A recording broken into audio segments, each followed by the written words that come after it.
How's it going, guys? Nathan from Nathan's DIY Garage. Today we're going to change the thermostat and the tensioner pulleys on this BMW E39 with the M54 engine.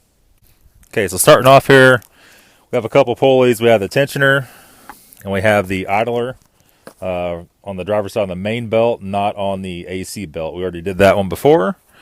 And we have the thermostat housing. Let me get it out.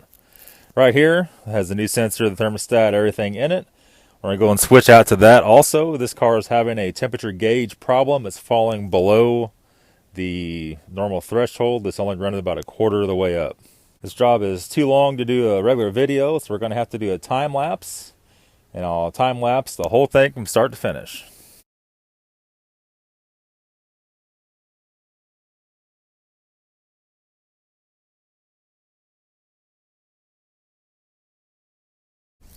Okay, guys, the hard part's done. The hard part is getting the shroud out. So you can see it sitting next to the car. You saw me just pull it out in the video. There's two little snaps up here. This car is missing one. And you have to fish that bottle out with the little piece around the screw. I'll get it here for you. You got to fish all this crap out without breaking that stuff. And this car is kind of brittle. If it hasn't been replaced already, the plastic's really brittle. And once you get that out, you can access the thermostat housing. Well, I'll set you guys down a little too low. The thermostat housing right here, and then two pulleys are right there. Let me put you back on time lapse. We'll go ahead and rip all that apart.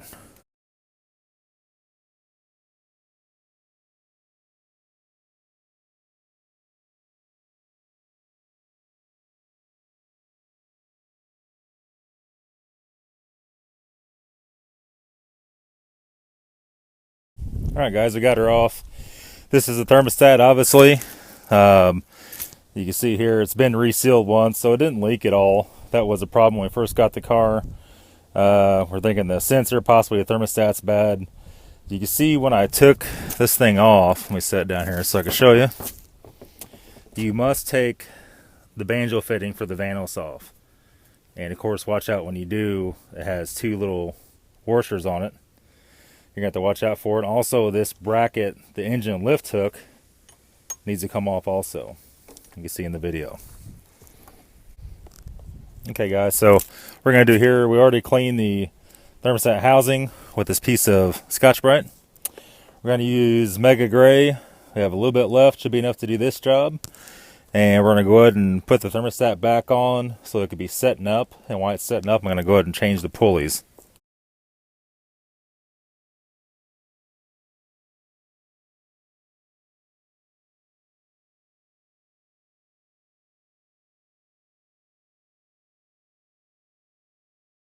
Okay, so you can see what I did there. I just put a very thin layer on that gasket. Even though it's a new seal, all you guys will say, don't use sealer on it, don't do that. You have to do that. If you don't, it's going to seep. I've done this probably over 100 times, and every time it'll drip or it'll seep around there. When you go check your coolant, it'll be low. And you notice we didn't torque that down real super tight. We went over, got everything snugged up. I crisscrossed it, and before you put everything back together, we'll check the bolts one more time. You don't need that real super tight. If you go too tight, you're just going to break the housing or cause further damage.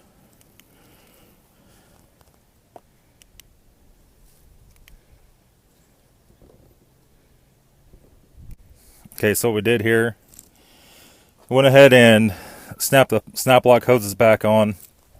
To do this, you push a little retainer wire in, push it on until it clicks on top and bottom. Went and plug the sensor back in on top of the thermostat. So next we're going to pull the belt off, and we're going to do the pulleys. So you can see here, these pulleys have little caps on them like that covers up each bolt hole. So I already pulled that off. One was missing.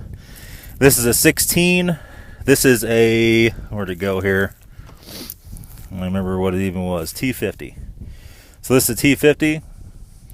The T50 loosens the tension on the belt, so you get the belt off.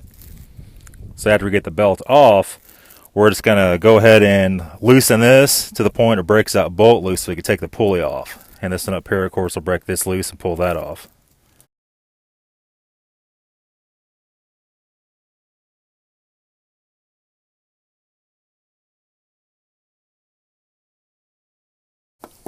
Okay, so here's the upper, the idler pulley, and it's totally gone. I could barely even turn it. This car's making a howling noise, like a groaning. Sounds like a damn Sasquatch calling for his family.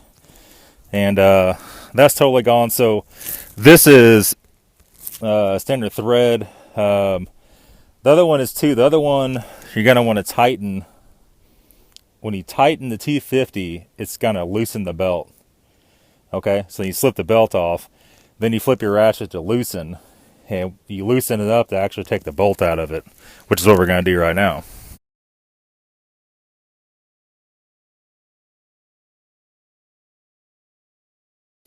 Okay, so the tensioner is off. This one, I don't know, it feels pretty good. That's the one on the bottom that holds the T50. So what I had to do, I went and took the top pulley off first, the idler, and then while that was off, I took this off. So I'll go ahead and reinstall the tensioner first, the lower one, and then I'll have to take the ratchet and pivot it down, and then I'll screw on the top one and tighten it up.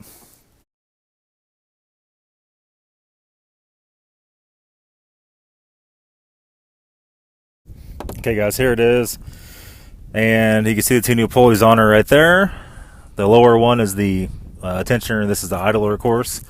And when there's no belt on it, they do touch each other. So when I roll them, they both do roll.